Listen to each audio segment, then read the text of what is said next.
Imagine this. Two people work for 10 years. Both earn decent salaries. Both work hard. Both want financial freedom. But after 10 years, one person is still stressed about money, and the other quietly became wealthy. Now here's the shocking part. The difference was not income. The difference was understanding one thing most people never learn. Saving money alone will probably not make you financially free. That sounds crazy, right? Because since childhood, most people are taught, save your money, put money in the bank. Saving is the key to wealth. And yes, saving money is important. But there's a problem nobody talks about. Saving money without investing is like trying to fill a bucket with a hole at the bottom. Because every single year, inflation quietly reduces the value of your money. And while most people work hard to save cash, wealthy people focus on something completely different: cash flow, assets, investing, money that continues working even while they sleep. And once you understand this difference, your entire view of money starts changing. Most people believe money becomes safer when it sits inside a savings account. Emotionally, that feels true. You can see the number, touch the account, check the balance. It feels secure. But financially, that money is often becoming weaker every year. Let's imagine you save $10,000, and your bank gives you 2% annual interest. Sounds good, right? But if inflation is 5%, your real purchasing power actually drops. That means your money grows slower than prices increase. So technically, you are losing value even while saving. And this is happening silently to millions of people around the world. That's why wealthy people rarely keep large amounts of cash sitting still for long periods. Because cash alone does not usually create wealth. Movement creates wealth. Ownership creates wealth. Investments create wealth. Now to be clear, saving money is not bad. Emergency savings are extremely important. Financial stability matters. The problem begins when people believe saving is the final goal. Because psychologically, saving feels safe, investing feels risky, and human beings naturally move toward emotional comfort. Most people would rather feel temporarily safe than temporarily uncertain, even if uncertainty creates long-term growth. That's why many people stay financially stuck for years. They work hard, save small amounts, avoid investing, and slowly watch life become more expensive around them. Meanwhile, wealthy-minded people think differently. Instead of asking, "How much money can I save?" they ask, "How can this money produce more money?" That one mental shift changes everything.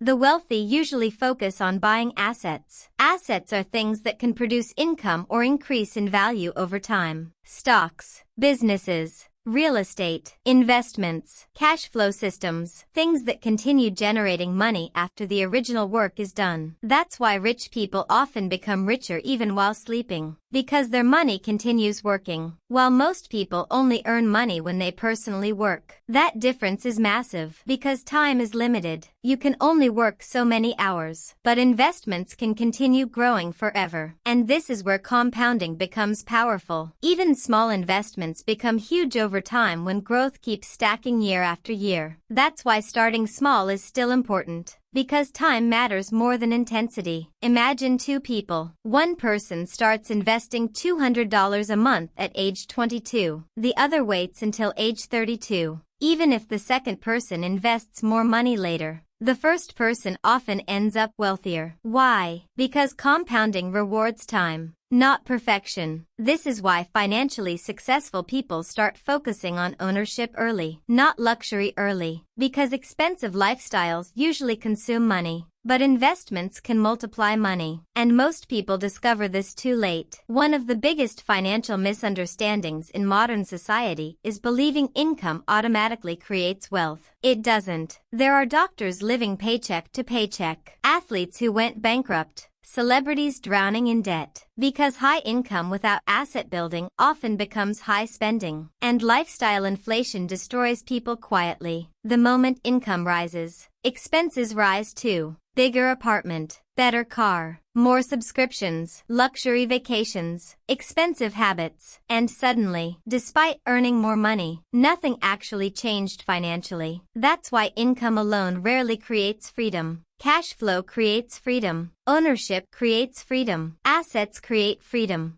Here's the mindset shift that changes everything. Poor people often work for money. Wealthy people build systems where money works for them. That does not mean everyone becomes a millionaire overnight. It means slowly building income streams beyond your salary. Investments, side businesses, dividend income, digital products, rental income, skills that create scalable value. Because depending on one paycheck forever is financially dangerous. If income stops, everything stops. That's why wealthy people focus heavily on creating financial engines, not just salaries. Modern culture makes this problem worse because social media constantly promotes visible luxury, fancy cars, designer brands, luxury restaurants, travel lifestyles, and people begin thinking wealth means spending. But real wealth is usually quieter. Real wealth often looks boring. Investments are boring. Long-term thinking is boring. Patience is boring.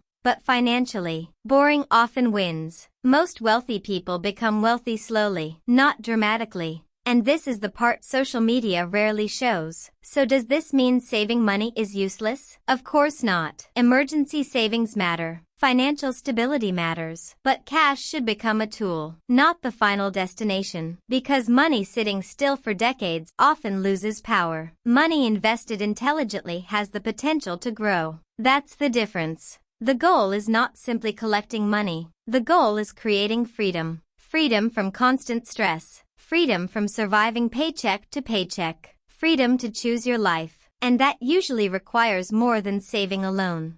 The biggest financial shift happens when people stop asking, "How much money do I have?" and start asking, "How much money is working for me?" Because true financial freedom is not built only by labor. It's built by ownership, by cash flow, by long-term thinking, and by understanding one powerful truth. Saving protects money, but investing has the potential to grow it. And in a world where everything keeps getting more expensive, that difference can change your entire future. So no, don't stop saving money completely, but don't stop there either. Because the people who build real wealth usually learn one thing early. Money should not only sit, money should move.